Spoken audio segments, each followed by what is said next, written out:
Bonjour à tous et bienvenue sur ce podcast qui sera d'ailleurs le dernier podcast de cette année et si c'était possible. Et cette fois-ci, pour finir cette grande lignée de podcasts, je vais faire intervenir quelqu'un que je connais très bien qui s'appelle Ludovic et qui est géobiologue. Bonjour Ludovic. Bonjour Valérie, bonjour à tous. Comme tu l'as dit, je m'appelle Ludovic, je suis géobiologue, médium également, basé sur la région lyonnaise et beaujolaise. Après, pour la géobiologie, je me déplace sur toute la France. Et alors, dans la présentation, du coup, tu m'as devancé un petit peu, du coup.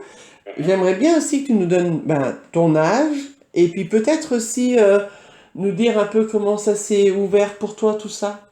D'accord. Alors, j'ai 37 ans et en fait, comment ça s'est ouvert? Je suis médium, je dirais, depuis plus ou moins l'enfance, mais comme tout un chacun l'est.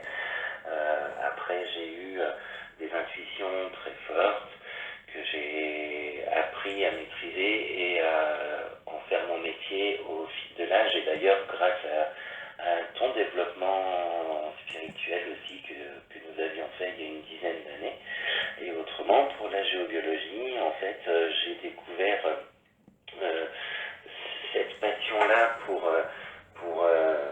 ce métier et ben, à la suite de mes différents boulots où en fait j'ai été négociateur immobilier et je n'arrivais pas à comprendre pourquoi certaines habitations en fait se vendaient plus facilement que d'autres et j'ai commencé par chercher des réponses on va dire un peu plus rationnelles en me formant notamment au homestaging il y a quelques années et puis par la suite, vu que j'avais déjà une ouverture spirituelle, et ben, j'ai découvert la géobiologie et ce que c'était. Et voilà, et c'est comme ça que je suis tombé dans la marmite. D'accord. Alors pour compléter un petit peu ce que tu disais, parce que tu l'as dit, effectivement on se connaît très bien tous les deux, ça fait à peu près une dizaine d'années qu'on se connaît. On s'est connus parce que tu étais venu faire une formation spirituelle auprès de moi, en sachant bien que sur une formation, c'est là où je vais mettre un tout petit peu le truc, c'est que sur une formation spirituelle, j'ai pas fait de toi ce que tu es devenu, on a juste ouvert ensemble ce que tu ne comprenais peut-être pas ou ce que tu avais du mal à mettre en place, et c'est ce qui fait qu'aujourd'hui, tu puisses, entre autres, agir aussi aisément. C'était le petit bémol que je mettais. Alors, ok, moi du coup maintenant comme je te connais, ben, je sais ce que c'est la géobiologie, mais c'est important peut-être de dire ce que c'est réellement. Quand on est géobiologue, en fait, ça consiste à quoi? Alors, le rôle du géobiologue, en fait, c'est de réharmoniser les lieux qui sont en déséquilibre énergétique. Parce qu'en fait, la géobiologie, si on décortique, parce que je suis quand même quelqu'un qui a les pieds sur terre et j'aime bien un peu les définitions, quand on décortique le mot géobiologie, en fait, donc il y a le côté géo qui Mhm. représente la terre, le côté bio qui représente la vie, et le côté logique qui vient du grec logos, en fait, qui est l'étude. Donc en fait, si on prend en décortiquant le mot en trois, on peut dire qu'en fait c'est l'étude de la Terre sur la vie et c'est le fait d'établir l'harmonie entre l'homme et son environnement. Après, la géobiologie, c'est un savoir ancestral en fait, et du coup, on vient s'occuper des rapports de l'évolution cosmique et géologique de la planète sur la matière vivante. Alors c'est intéressant parce qu'on entend souvent de part et d'autre, bah, j'ai fait venir quelqu'un chez moi, j'ai fait venir un géobiologue parce qu'il y a des choses dans ma maison. Mais en fait, on n'est pas simplement statué sur une maison, ça veut dire que tu peux intervenir sur des lieux de nature, des prés, des choses comme ça. Je sais pas, moi, un troupeau de vaches, par exemple, qui se conduit vraiment bizarrement sur un lot de terrain. Éventuellement, tu peux avoir une action là-dessus, voir s'il n'y a pas des sources de quelque chose en dessous qui fassent que le troupeau soit complètement affolé à cet endroit, c'est ça? C'est ça, c'est ça. C'est-à-dire qu'on ne va pas intervenir que sur les habitations ou sur les fonds de commerce, Ouais. mais effectivement, on peut intervenir sur un terrain, on peut intervenir dans un champ, dans un pré, dans une forêt. Euh, d'ailleurs, quand on se balade, si vous êtes un petit peu marcheur ou randonneur, on peut croiser des fois, quand on va dans une forêt qui a été plus ou moins implantée par la main de l'homme, Mhm. on peut des fois trouver des arbres qui vont pas dans le même sens que les autres, ou qui sont plus inclinés, ou qui tournent sur eux-mêmes, ou qui présentent ce qu'on appelle des cancers, donc qui présentent des bulbes en fait sur eux. Et ben en fait, ces arbres-là, ils ont été implantés sur des zones énergétiques ou, enfin, on va dire sur des zones énergétiques négatives ou autrement des zones géopathogènes, si on pourrait faire un terme un peu plus scientifique. Voilà. Alors justement, ça me ramène sur... il n'y a pas très longtemps, je parlais avec une amie, on se baladait, et elle me montrait un arbre qui était, si mes souvenirs sont bons, un vieux noyer. Et en fait, il est torsadé sur lui-même, et elle m'expliquait qu'en fait, elle connaissait, donc elle a pas loin de 60 ans, et qu'elle connaissait cet arbre depuis qu'elle était gamine, et qu'en fait, c'était une source d'eau en dessous qui faisait que l'arbre, du coup, se vrillait sur lui-même. C'est ça. Alors il y a la source d'eau et il y a aussi, s'il se vrille sur lui-même, c'est qu'il y avait peut-être une cheminée cosmotellurique. D'accord. Oui, alors là, c'est là où moi, tu me perds toujours un petit peu. Ah ben, c'est Mais là où ça, je te perds. voilà, mais ça, tu le sais. Oui, tout à fait. Donc en fait, si tu veux, il peut y avoir différents dérèglements et différentes zones géopathogènes. Euh, En fait, on va dire dans un premier temps, il y a tout ce qui est scientifique. En fait, en géobiologie, il y a deux axes. Il y a l'axe scientifique et l'axe dit paranormal. L'axe scientifique, on va aller voir en fait, on va retrouver tout ce qui est des réseaux quadrillés, donc le réseau Hartmann, le réseau Curie, qui sont des réseaux électromagnétiques qui permettent en fait à la Terre de ne pas se décrocher du système solaire. Hein. Ouais. Voilà, ils sont, c'est ce qui font l'électromagnétisme dans l'univers et qui fait qu'on tourne autour du Soleil. Ensuite, on a tout ce qui est veines d'eau souterrain, les sources d'eau, etc. On a les failles sèches, les cavités, les cheminées cosmotelluriques. Donc du coup, pour t'expliquer ce qu'est une cheminée cosmotellurique, en fait, euh, c'est des entités à part entière et elles permettent à la Terre de respirer. Mhm. Donc je dis ça en fait, c'est que si tu veux, elles échangent continuellement des énergies vibratoires sur un mouvement ascendant en va-et-vient et en spirale. Et en fait, elles vont puiser l'énergie terrestre, monter avec l'énergie terrestre jusqu'au niveau euh, de la couche atmosphérique. Ouais. Arriver en haut, elles vont attendre un moment, jeter l'énergie terrestre, récupérer l'énergie cosmique et elles vont redescendre sous la Terre pour redonner l'énergie cosmique à la Terre. D'accord. D'accord. Parce Bon. que notre Terre, enfin, les énergies terrestres sont un mélange de l'énergie cosmique et de l'énergie terrestre. D'accord.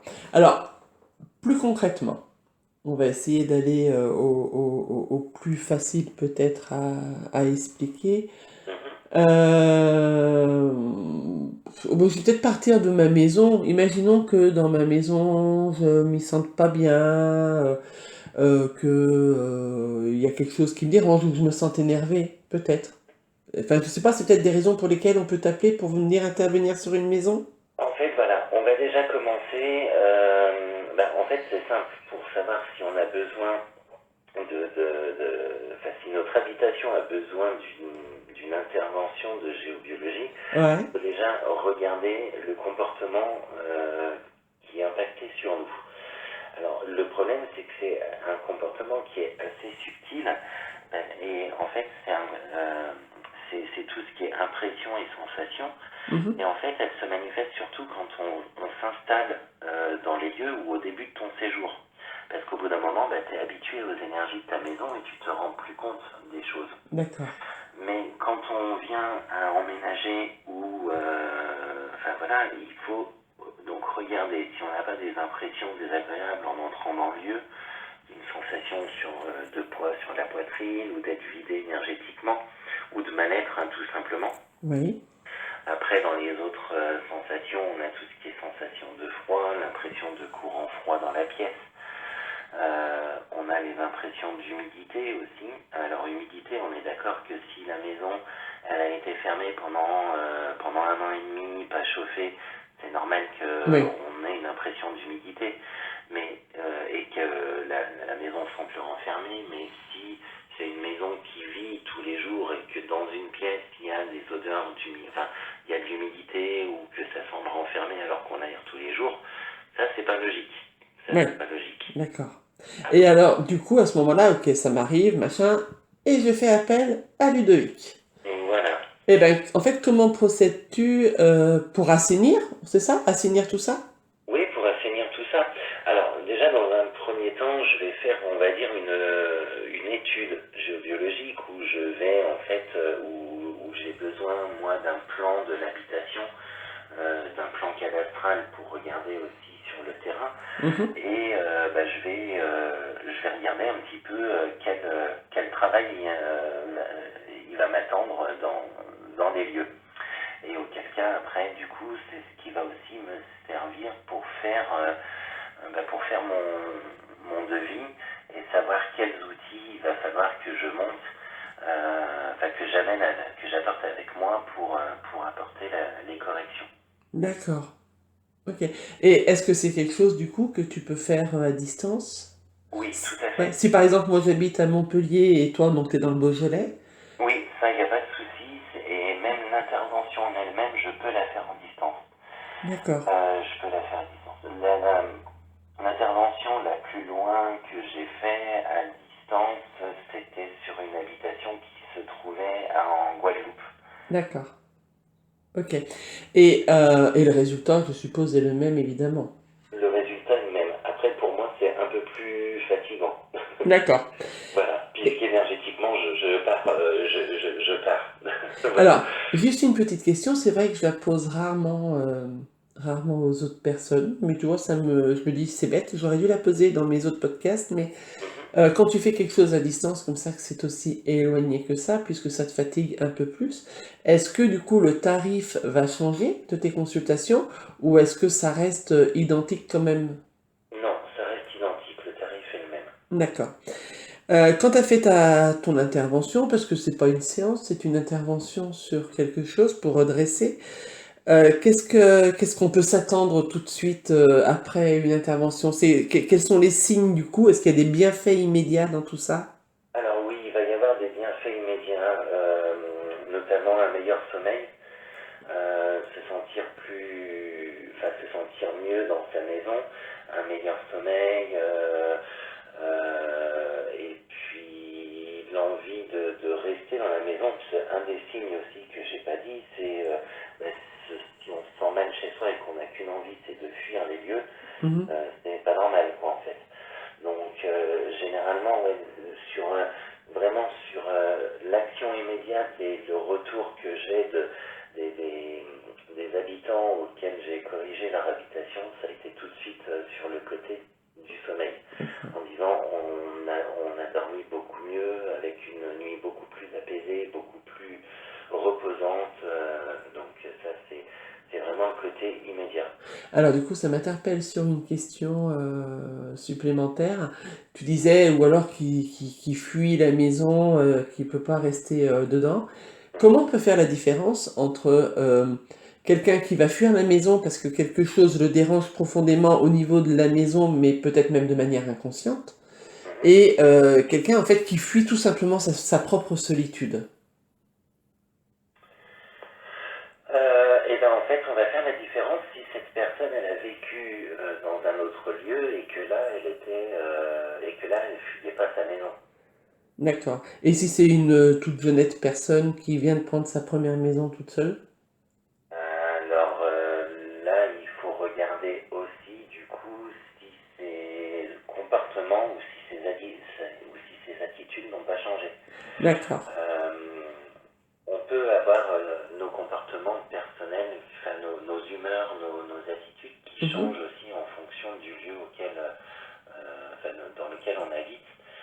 Euh, Par exemple, quelqu'un qui peut être hyper joyeux, hyper gai, hyper dynamique,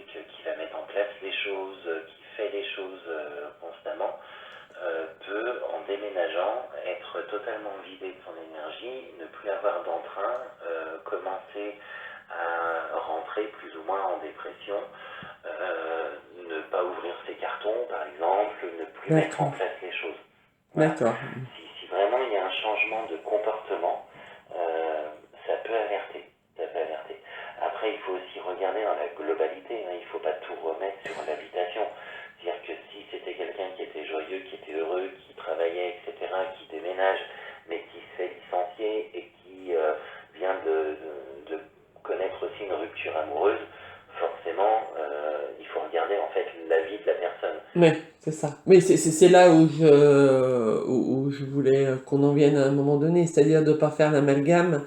Alors avec toi en plus je peux me permettre de le dire parce que ça fait 10 ans qu'on se connaît, mais c'est vrai que on fait souvent l'amalgame de un mal-être parce que on vient de. Enfin moi j'entends en voyance par exemple, tu viens d'avoir une rupture, ah bah ça y est, tu dois avoir quelque chose sur toi ou dans ta maison, ou ta maison veut pas de toi parce qu'il y a telle chose ou telle chose, parce que malheureusement on l'entend un peu trop facilement et que c'est important justement d'aller creuser, d'aller voir un peu plus profondément si ça vient de l'état d'être de la personne et Mhm. de ce qu'elle traverse, ou effectivement d'un dérèglement au niveau du lieu d'habitation. Voilà.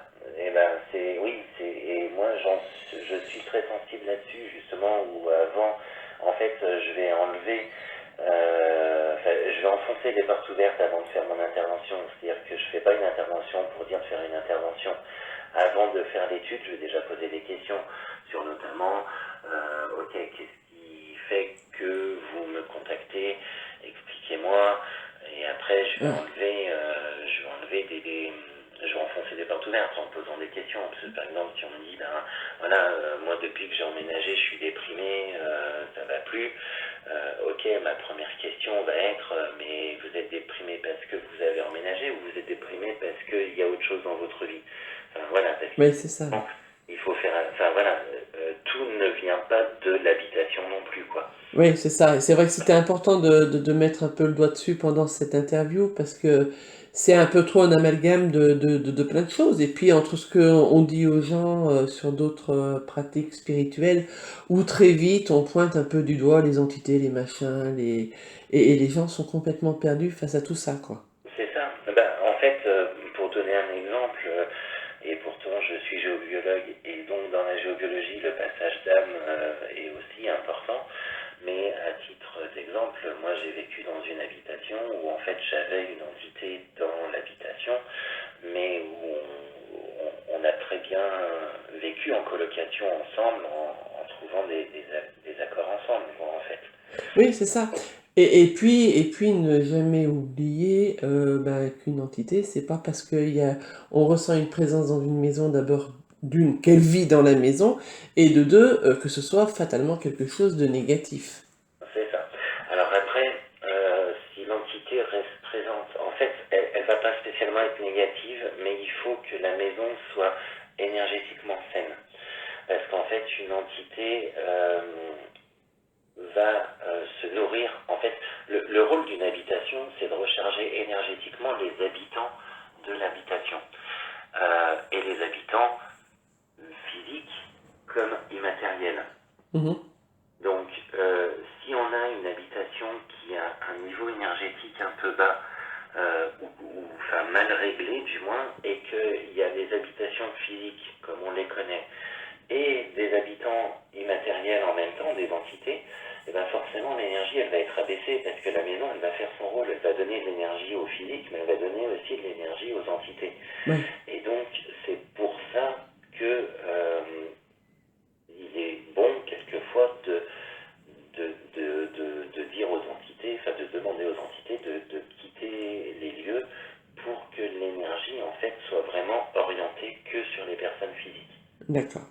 Et Voilà. alors, dans tout l'ensemble des rendez-vous, est-ce qu'on est assuré d'une réussite ou est-ce que ça arrive que parfois ça ne fonctionne pas? Et puis alors surtout si ça fonctionne pas, quels sont les facteurs principaux pour dire que du coup, ben, une intervention, elle n'est pas donné le résultat demandé? Alors, assurer d'une réussite, on n'assure jamais de rien, entre guillemets. Voilà. Après, moi, je suis comme une Darty, je fais un SAV gratuit. C'est-à-dire qu'après mon intervention, ben, de toute façon, je donne un rapport des choses que j'ai évacuées, que j'ai fait, que j'ai corrigées, etc. Mhm. Euh, à 98% du temps, sur toutes les interventions que j'ai menées, il y a eu la réussite. Après, on reste des êtres humains et l'erreur est possible. Et du coup, ça m'est arrivé une ou deux fois de louper des éléments des zones géopathogènes et de revenir. Mais forcément, comme je disais, mon SAV est gratuit, donc je reviens gratuitement dans les lieux. Oui, mais c'est important aussi à préciser, parce que qu'on pense pas que parce qu'on a fait intervenir une fois que ça n'ait pas fonctionné, que tu interviennes une deuxième fois en donnant le même prix de consultation à la fin, ou même un prix moindre, mais c'est Oui, important de savoir du coup que bah, les personnes peuvent se sentir rassurées face à ça. c'est ça. Après, mon intervention est gratuite. Si vraiment c'est trop loin et que que c'est trop loin, forcément, je prends des frais de déplacement. Ouais, Mais voilà, mis à part les frais de déplacement, il n'y a rien d'autre. d'accord. Euh, Après, assurer d'une réussite, on va dire oui, parce qu'en fait, moi, je travaille aussi bien dans le plan matériel que immatériel de la maison. C'est-à-dire que Mhm. je vais travailler sur le physique de la maison, où je vais apposer des corrections, euh, où je vais faire de l'acupuncture terrestre et apposer des corrections pour enlever les zones géopathogènes, corriger tous les défauts que la maison pourrait avoir, Ouais, mais aussi bien sur le physique que sur le plan astral. C'est-à-dire que demain, en fait, si, admettons, la pierre magnétisée que j'ai posée à un endroit pour corriger un point, une zone géopathogène vient à être déplacée, comme je l'ai aussi posée énergétiquement et astralement, si c'est pas moi qui la déplace, l'énergie est toujours présente, quoi, en fait. d'accord. Alors ça allait m'amener sur ma question d'après, justement, quand tu travailles, où est le pourcentage, si on peut donner ce mot très terrestre, mais j'en ai pas d'autre, alors on va prendre celui-là. Oui. Quel est le pourcentage entre le travail que tu vas faire de manière un peu plus scientifique, on va dire, et puis la manière un peu plus subtile, connectée? Alors le pourcentage, on va dire 50-50. Ouais. Pourquoi? Ben, parce que justement, je viens d'expliquer que je travaille aussi bien sur le plan Mhm. physique que sur le plan astral de la maison. Donc forcément, tout ce que je vais mettre en place, c'est 50-50. Après, il y a des géobiologies où, tout à l'heure, tu sais, j'ai dit, la géobiologie, il y a deux axes. Il y a un axe scientifique et un axe paranormal. Ouais. Et ben, il y a certaines habitations, certains lieux où, en fait, où on va être plus dans une inverse, on va être plus dans l'inverse de 65 ou 70, 30, mais 70 sur le plan subtil et 30 sur le plan physique. D'accord, oui, c'est ça que c'est là où je voulais en venir. Est-ce qu'effectivement on est toujours sur une base 50-50 ou au contraire, si on a bah, t'auras des endroits où on va être sur du 70-30, 80-20, j'en sais rien, mais Oui, c'est ça. où, suivant les endroits, tu seras plus appelé vers une méthode que vers une autre. C'est ça, c'est ça. Bah oui, parce qu'en fait, on va avoir des endroits, puisque ben, tout est énergie, et toutes les choses ont des mémoires. Hein, quand on dit les murs ont des oreilles, c'est pas pour rien. Mhm. Et même les terrains. Et du coup, eh ben, en géobiologie, ce qui est primordial et important, et ce que je fais quand même à chaque fois, même si, euh, même si je dirais, c'est le côté plus que je fais, parce que certains géobiologues ne le font pas à chaque fois, c'est que moi je nettoie la mémoire des lieux. Ouais, d'accord. Donc après, si on tombe sur un lieu plus historique qu'une villa qu'on vient de créer, voilà, on va avoir plus de mémoire à nettoyer et donc on va être beaucoup plus dans le subtil que dans le paranormal que dans le scientifique, quoi, en fait. D'accord. Voilà. Et durant ton cheminement dans ce domaine pro, Mhm. il y a une question que j'aime bien dans mes interviews, c'est as-tu une anecdote marrante à partager? Quelque chose où vraiment, enfin, ça t'a fait rire, quoi. ça m'a fait rire, oui, après ça peut peut-être faire peur certaines personnes, entre guillemets, mais en fait j'ai eu un jour une dame qui m'a contacté qui m'a dit il faut absolument que vous veniez faire une intervention de géobiologie, c'est hyper urgent, il faut absolument que vous veniez. Et je lui ai dit, bah, alors, attendez, parce que c'est pas un boulot d'urgence, entre guillemets, donc je lui ai dit, expliquez-moi le problème. Et là, elle m'a dit, bah voilà, je n'ai plus d'électricité chez moi. Je me suis dit, mais c'est pas moi qu'il faut appeler, c'est un électricien. Et elle m'a dit, ah non, non, mais en fait, je vous explique, je n'ai plus d'électricité, il y a juste mon frigo qui fonctionne. Quand j'ouvre la porte, le frigo fait sa lumière, alors que plus aucune prise électrique ne fonctionne. Et elle dit, et même mon frigo débranché, quand j'ouvre la porte, le frigo s'allume quand même. D'accord. Et donc Et, là, je lui ai dit, bon, ok, j'arrive. Voilà. et alors, dans la finalité, c'était quoi? Alors, dans la finalité, en fait, c'était une entité qui se manifestait. D'accord. Qui avait faim? Et je pense une entité qui était gourmande à la base et qui ne voulait pas créer de dégâts alimentaires. Voilà. D'accord. Alors, on va arriver, parce que le temps passe vite, n'est-ce pas? On va arriver bientôt à cette fin d'interview. J'essaie toujours de poser des questions qui soient un peu percutantes et en tout cas qui essayent de centrer au mieux, mais je rajoute toujours la question finale avec est-ce qu'il y a un message que tu veux vraiment faire passer ou je serais peut-être passé à côté d'une question? Est-ce qu'il y a vraiment quelque chose que tu veux rajouter face à tout ça? Alors, oui, je dirais le message que je veux faire passer, c'est que, bah, en fait, si on se sent bien chez soi et qu'on aime bien son cocon et son lieu de vie, concrètement, ça sert à rien de faire venir un géobiologue, même si quelqu'un vous dit oui, il y a des choses dans ta maison, etc. Et surtout, en fait, là où il faut être conscient, c'est qu'à la base, quand on choisit une habitation, que ce soit dans le parc locatif ou dans le parc privé, enfin dans l'achat, généralement on le choisit avec le cœur. Et si on choisit l'habitation avec le cœur, c'est que l'habitation qu'on a est compatible, on va dire à 90% avec nos énergies propres. Hmm. Voilà. D'accord, bah c'est quand même hyper intéressant et c'est très bien de préciser que bah oui, quand on se sent bien, même si quelqu'un vient nous dire qu'il doit y avoir quelque chose dans notre maison parce que si nous on se sent bien, on n'a pas à remettre en cause en tout cas ce sentiment de bien-être. C'est pas parce qu'on est complètement aveugle et qu'on se rend pas compte des choses, c'est peut-être juste que on est bien chez soi et que l'autre qui essaye de dérégler ça n'a peut-être pas toujours raison. Voilà, c'est ça. J'aime bien ce message-là. C'est toujours sur rendez-vous, c'est-à-dire il y a toujours un petit temps d'attente quand on t'appelle et que tu interviens?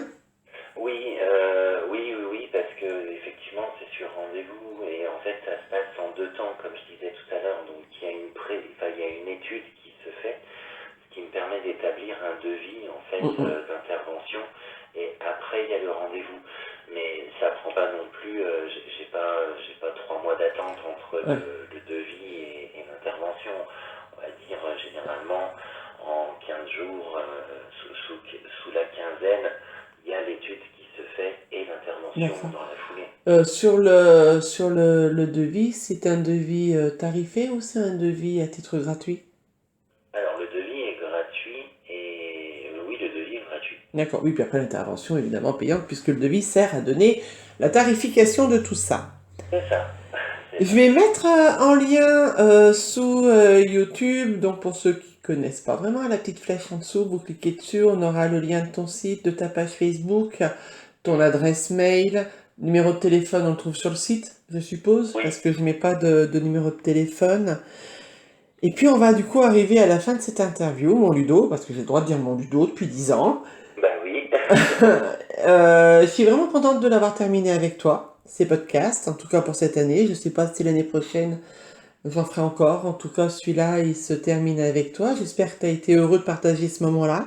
Ah bah oui, moi je suis heureux de partager ce moment et comme c'est une de mes casquettes, enfin métier, passion, forcément j'aime partager ma passion et puis j'aime passer du temps avec toi aussi, Maval. Si je me permets de dire Maval, du T'as le coup. droit, ouais, t'as le droit.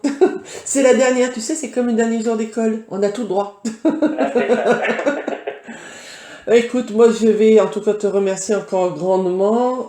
Bon bah entre nous, de toute façon c'est pas terminé, on continue à se papoter. Pour tous ceux qui écoutent, j'espère que ces podcasts vous ont apporté en tout cas des renseignements, vous ont apporté des éclaircissements avant de faire appel à quelqu'un, de vous sentir peut-être plus rassuré. Je vous remercie de votre écoute, je vous remercie aussi de votre fidélité. Je vous embrasse tous pour cette dernière et je vous dis à très vite sur la chaîne pour d'autres messages de guide comme on peut trouver habituellement.